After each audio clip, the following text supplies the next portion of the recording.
आज हाम्रो भान्सामा पाक्ने महँगो तरकारी र किसानको रित्तो गोजीको यो खाडल कसले भर्ने? सरकार त फेरियो, तर के यो देशको माटोमा पसिना बगाउने किसानको भाग्य फेरिएला? हामी भन्छौँ नेपाल कृषि प्रधान देश हो, तर विडम्बना जसले यो देशको पेट भर्छ उही आज ऋणको भारी बोकेर विदेशिन बाध्य छ। खेती गर्ने बेला मलको लागि लाइन बस्दा बस्दा सिजन बित्छ, तर पनि मल पाइँदैन। कहिले जसो तसो बालीनाली त लगायो, कहिले खडेरी लाग्छ, कहिले असिनाले चुड्छ त कहिले बाढीले बगाउँछ। न बालीको बिमा छ न त सरकारको कुनै ठोस राहत। सबैभन्दा तितो यथार्थ बजारमा छ। किसानले किलोको 20 रुपैयाँ पनि नपाउने, तर उपभोक्ताले त्यही सामान 100 रुपैयाँमा किन्नुपर्ने। पसिना किसानको, जोखिम किसानको, लगानी किसानको, मेहनत किसानको, नाफा जति सबै बिचौलिया र दलालको खल्तीमा। वर्षभरिको कमाइ त टाढाको कुरा, उल्टै ऋण थपेर घाटाको खेती कति दिन गर्ने?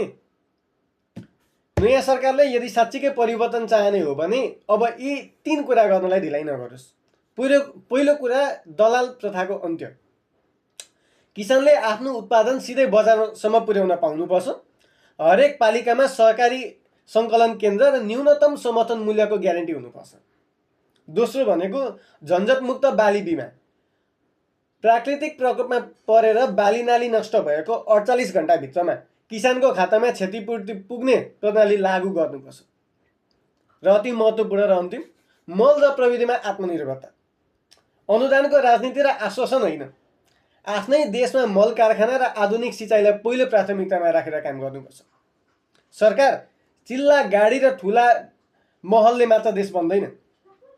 जबसम्म यो देशको माटोमा पसिना बगाउने किसानको अनुहारमा मुस्कान आउँदैन, तबसम्म कुनै पनि व्यवस्थाको अर्थ रहँदैन।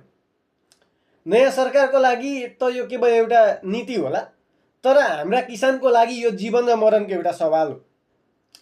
किसान बचाउँ तब मात्र देश बाँच्छ। के यो नयाँ सरकारले हाम्रो आवाज सुन्ला? आफ्नो विचार कमेन्टमा लेख्नुहोस् र यो भिडियोलाई हरेक जितेर गएका प्रतिनिधिको मोबाइलसम्म पुग्ने गरी सेयर गर्नुहोला। धन्यवाद। जय किसान, जय नेपाल, जय देश।